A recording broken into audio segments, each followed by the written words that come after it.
Hey humans! Good morning! Happy holiday and Merry Christmas to all! I'm in the car right now and we are heading to the beach. I just wanna share this to you guys na yung Christmas dito sa New Zealand is iba siya sa Philippines. Dito sa New Zealand guys, Christmas comes in the middle of summer holidays. That's why halos ng mga tao dito, they spend their Christmas either sa beach or mag-camping. So during December 25, holiday siya and also close lahat ng mga stores. So, I just arrived here at Moriwai Beach. We're gonna spend our Christmas day here. And of course, I'll bring you guys with me. Tara!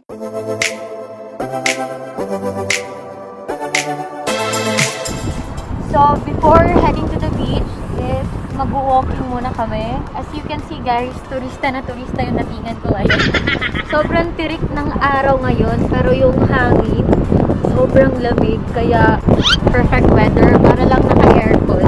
It's so cold!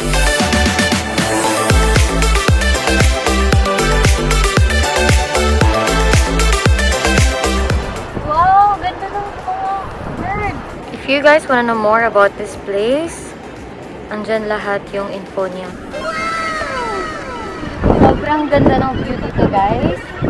Kung makikita nyo doon, you can actually see the Takapu. So, andito sila guys kasi daw maganda yung hangin dito. Mga tawag dyan guys, Takapu. Sobrang ganda. Lalo na yung rock na yun. Ang ganda ng rock na yun. Parang makikita mo lang sa movies. Nakalagay dito na there are many birds here. Pero yung nandito lang is Takapu so far. Ang ganda lang mag-ano dito. Muni-muni. Ang ganda ng view! Oh my God! It's so nice here!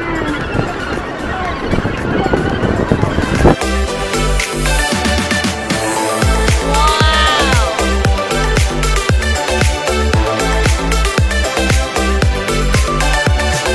So, lakad-lakad muna tayo guys. And feel ko, ang itim ko na. Feel ko talaga, nagkaka-tan life na ako. Charot!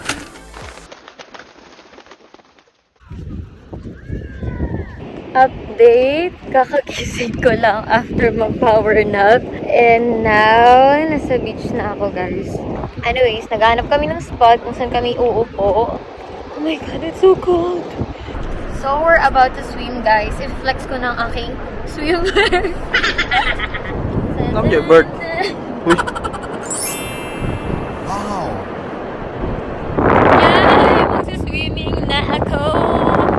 Let's go! Kayanin natin yung lamig, guys.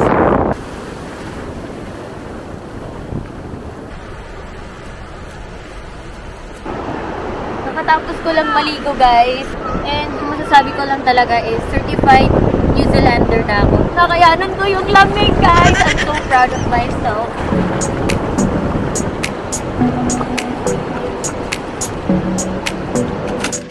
Time check, it's now 9 p.m. But as you can see, tignan nyo naman, ang liwanag pa. Oh, shit. It's so cold. Heater, B, please. Hey guys! Good afternoon. It's 12 in the afternoon. As you can see, nakapag-ayos na ako. I'm about to go out because today is a special day for shopper dito sa New Zealand. Today is Boxing Day. Etong Boxing Day na to guys, nangyayari to every 26 of December and once lang siya nangyayari dito sa New Zealand. Sobrang tagal ko na tong hinintay. Kasi lahat ng mga stores and malls, there will be a biggest discount and mga 50 to 90% sale. That's why I am so excited for this day. So as a shopper, hindi natin to papalagpasin. So let's go. So we're now here sa parking lot and isa sa mga struggle talaga dito guys pag pumupunta ng mall is yung paghahanap ng parking area kasi lahat puno, especially today, it's Boxing Day.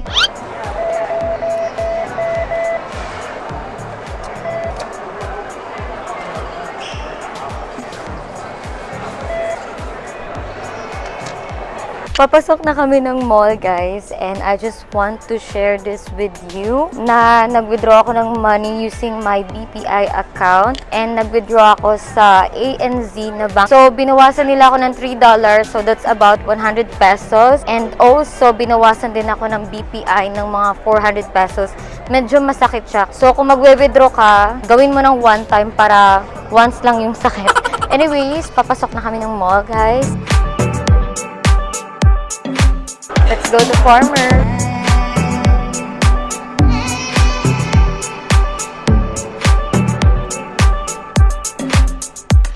Bango nito. Wow! Para siyang Red Label. Alak yarn. Mas mabango to. Dito naman tayo sa Versace, guys. Naghanap ako ng perfume for my dad. Bong Uncle. Bong Uncle. Here. I'm gonna get that. It's a DJI. What's that? It's the newest vlogging camera this year. Vlogging camera. Yeah. Oh, yeah. I'm gonna pay cash. Enjoy your time. Thank you.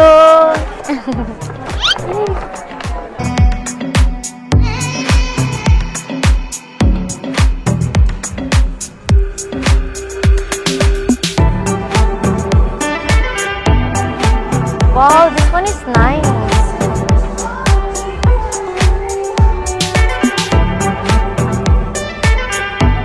Ang laki ng pants.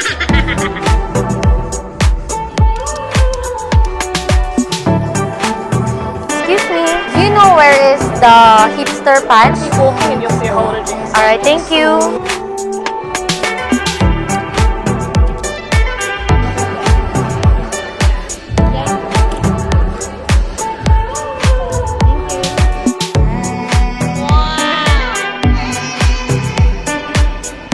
This one is for my mom. Hi, this one is already been counted. There will be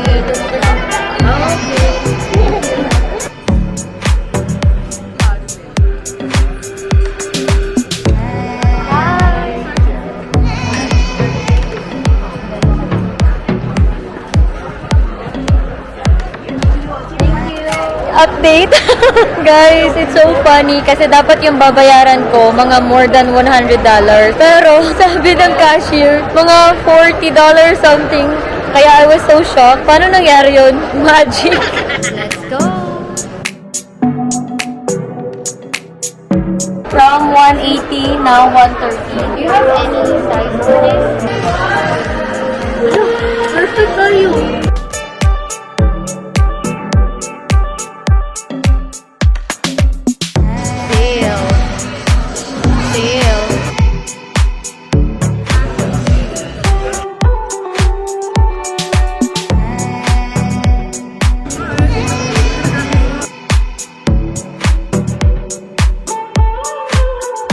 Oh my God, done shopping, guys. Ang dami kong nabili.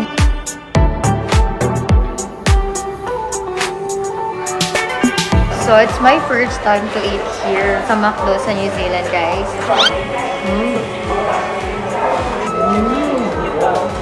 Sa 1 week ko nang tinagal dito sa New Zealand, guys, napansin ko lang na yung mga tao dito, after nilang kumain, sila talaga yung nagliligpit ng kinainan nila, tapos tinatapon nila sa basura. Sobrang disiplin ng mga tao dito. Wait lang. Update nila nga lumilipad.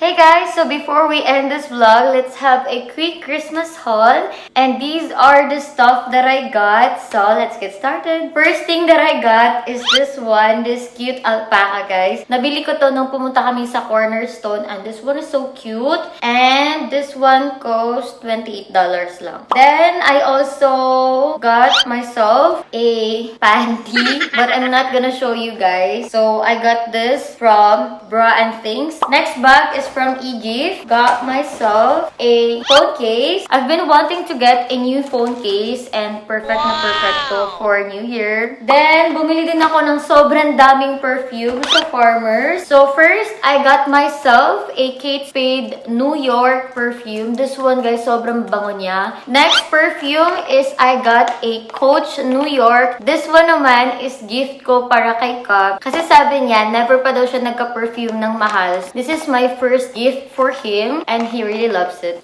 Next perfume, this one naman is a Guess Seductive Red perfume. This one is my gift for my mom. Every time nagsha-shopping talaga ako, never ko talaga nakakalimutan yung mother ko. Kaya I also got her a nice perfume. Last but not the least, ito yung unang perfume na binili ko sa Farmers. This one is from Hermes. Yung scent nito, guys, sobrang bango. I got this one for a good deal. That's why kinuha ko na siya. So, kakaikot ko sa Westfield Albanina Mall. Meron akong fave store na pang babae. And that is Glassons. I got myself a dress and it's so pretty. So, this is how it looks like. Sobrang sexy niya, guys. What I also love about this dress is body fit siya. This one is a bit pricey, but maganda naman siya, so worth it pa rin. This one is from JJ's, mga gift ko for my family. So first, I got my brother a Naruto t-shirt. Fan siya ng Naruto and this shirt is so nice. Then, I got my dad a Legacy t-shirt. This one is also cute. I really love the design. And last but not the least, I got my mom a Bratz na t-shirt. Actually, nung time na binili ko to, nag-video call pa kami kasi pinapili ko siya kung anong t-shirt yung gusto niya kasi medyo choosy yung mama ko.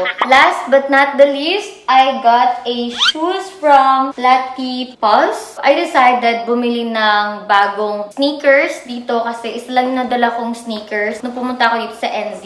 Let's have a quick story muna. Dapat Adidas yung bibilhin ko for myself. But unfortunately, wala silang size sa akin. Kaya ito na lang yung kinuha ko, Puma. You know what, guys? I'm so in love with these shoes. Ayan siya. Ang ganda niya, diba? May shimmering pa siya dito. Ayan, dyan din. Tapos, isa pa sa nagustuhan ko is, ayan, may wedge siya. Nakakadagdag siya ng height. Every time bumibili din ako ng mga sneakers, I always make sure na meron talaga additional height para medyo tumangkad naman ang konti sa mga pictures. This one is $200. Tapos, nabili ko lang for like $99.99. So, best deal talaga siya and sulit na sulit. Ang ganda pa niya. So, those are the stuff that I got for Christmas. I hope you guys enjoyed this vlog. Thank you so much for watching. Don't forget to like and subscribe. Bye! I like me better when I'm with you. I like me better when I'm with you.